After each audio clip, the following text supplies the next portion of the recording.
Jadi yang hilang adalah 21 ya, 21 saat itu. Nah, kemudian tapi Aceh menyampaikan juga ada Gampung yang lain yang hilang. Tadinya 13 menjadi 17. Ini akan kita cross check lagi. Apakah hilang betul karena terbawa banjir, longsor, ya, ataukah terisolasi, beda. Ya. Nah, di Sumut masih tetap sama, 8. Jadi ada 25 kira-kira jumlah desa yang hilang per hari ini.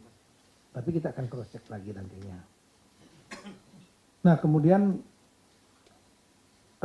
langkah yang kita lakukan paralel memang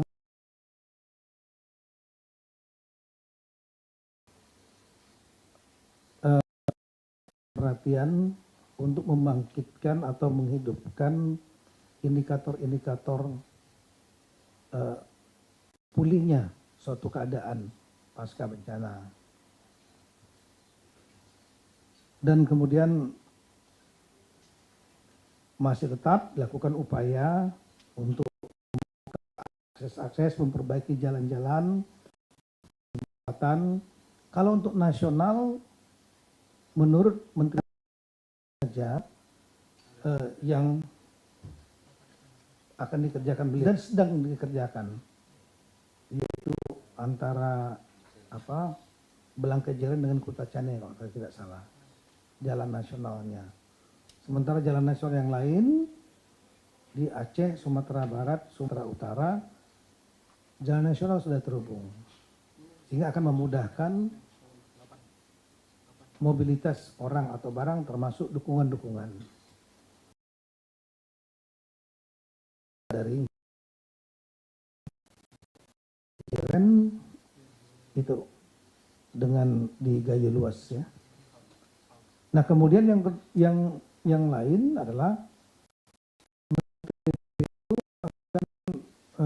terus mendata dan mendukung untuk pulihnya akses jalan provinsi. Kan kita tahu jalan itu ada jalan tugasnya dari pemerintahan pusat, tinggal satu aja. Yang kedua adalah jalan provinsi. Itu ini tanggung jawab provinsi. Di backup oleh kementerian. Kemudian ada jalan kabupaten kota yang menguatkan kecamatan, desa-desa. Ini terus dikerjakan oleh Menteri PUPR, TNI, terutama Polri, jembatan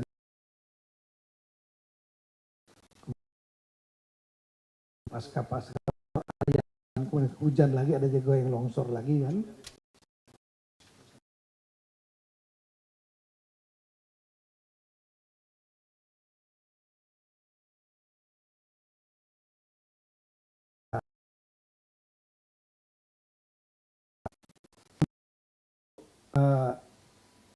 Kementerian Kesehatan juga sudah melakukan sangat keras sekali, sehingga 52 rumah sakit umum daerah di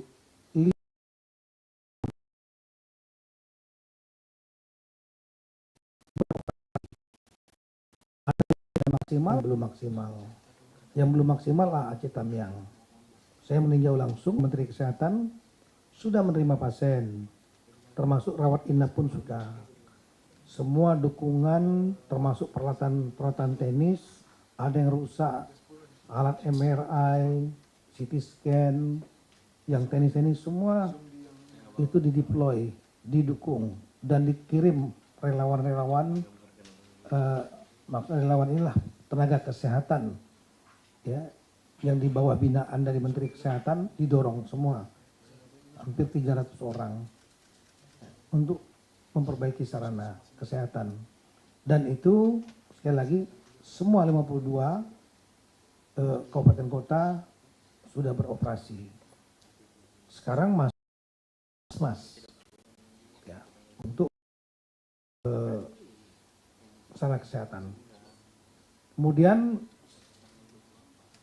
Untuk sarana pendidikan, Menteri Pendidikan Dikdasmen, Bapak Profesor Robi Mufti juga sudah menurunkan tim, beliau juga sudah beberapa kali datang.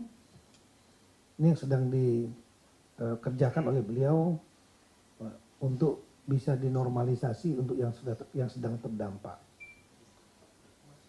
Selanjutnya adalah kita berusaha mempercepat agar jumlah pengungsi yang ada di tenda-tenda itu berkurang. Caranya adalah kita dengan melakukan pendataan rumah yang rusak ringan, sedang, dan berat. Kita memiliki data sementara, tapi data ini juga berasal dari Pemda. Nah, Pemdanya kita minta, saya sudah memimpin rapat langsung hari Selasa yang lalu, khusus mengenai masalah pendataan ini. Dengan, tadi saya sudah sampaikan, Menteri Sosial, BNPB, Kepala Badan Pusat Statistik, Ibu Winnie, 3 gubernur, dan 52 bupati, dan stafnya. Nah, data sementara ini lah seperti yang tadi disampaikan. Ada lebih kurang 76.568 yang rusak ringan, rusak sedang 45.106 lebih kurang, rusak berat 53.432. Totalnya lebih kurang 175.126. Tapi data ini kita ambil dari data bottom up, artinya dari bawah, dari desa, kecamatan, kemudian terakhir di tingkat kabupaten kota, bupati, wali kota. Mereka akan mengeluarkan surat keputusan SK. Dan saya menyampaikan kepada mereka juga, jangan sampai nggak usah nunggu terlalu sampai lengkap semua. Karena kan ada yang di gunung-gunung, ada yang masih tempat-tempat yang mungkin terpencil. Yang ada dulu dikumpulkan, jadi kita istilahnya datanya data bergelombang, data bertahap. Kumpulkan SK, setelah itu divalidasi di tingkat kabupaten kota oleh BPS dan didukung oleh Dukcapil Kemendagri. Karena data-data penduduk Indonesia itu ada servernya Dukcapil. Dukcapil Kemendagri sudah menurunkan 9 tim. 3 tim di Sumbar, 3 tim Sumut, 3 tim di Aceh. Peralatan yang rusak untuk Dukcapil itu ada di Aceh 3 tempat, yaitu di Aceh Utara, Aceh Timur, dan Kota Langsa. Sementara tempat lain, daerah lain, termasuk Sumatera Barat dan Sumatera Utara, Dukcapilnya berjalan, sehingga bisa melakukan validasi. Nah, kecepatan inilah saya minta betul kepada hari Selasa yang lalu. Setelah sampai di Bupati mengeluarkan SK setelah validasi ya dengan BPS, Dukcapil, dan kemudian Polri dan Kejaksaan. Nanti SK dibuat oleh Kepala Daerah Bupati, Wali Kota, yang juga ditandatangani oleh Kajari dan Kapolres. Setelah itu data diserahkan kepada provinsi. Provinsi tidak perlu melakukan validasi lagi, karena akan lama, panjang, cukup sampai tingkat kabupaten kota. Nanti data itu diserahkan semula kepada BNPB dan Mensos, karena dua-duanya punya skema pembiayaan. Tapi diserahkan kepada Satgas sekarang, dengan dibentuknya Satgas ini. Dan setelah itu saya meminta kepada BNPB yang sudah tervalidasi ini untuk segera dibayarkan 15 juta untuk yang rusak ringan, 30 juta untuk yang rusak sedang. Nah, untuk yang rusak berat, ini kalau 2 ini saja sudah dibayarkan, kita harapkan mereka bisa kembali, tidak di tenda, punya modal, punya uang untuk memperbaiki, merenovasi rumahnya masing-masing. Nah, Untuk yang rusak berat ini mereka punya dua opsi.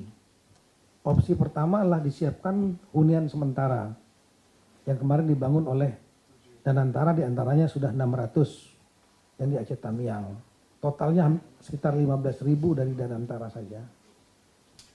Belum yang dari APBN dan juga ada yang gotong royong. Ya. Ada non pemerintah yang menyiapkan juga.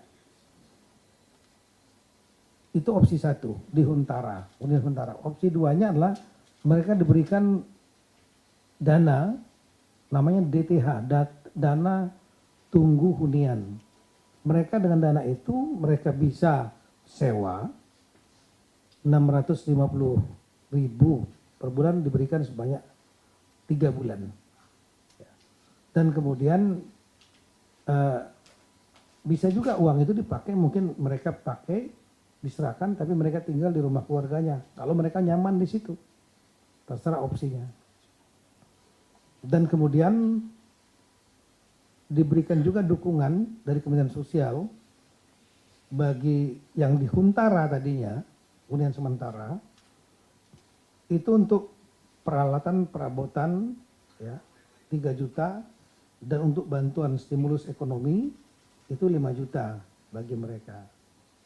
Tapi ini sedang kami usulkan juga supaya yang rusak sedang, kemudian yang rusak sedang ini diberikan juga bantuan untuk perabotan dan ekonomi yang totalnya 8 juta. Kira-kira seperti itu.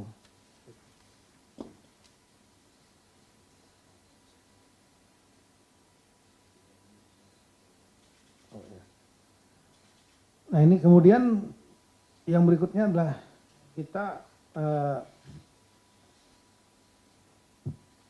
kecepatan untuk data tadi.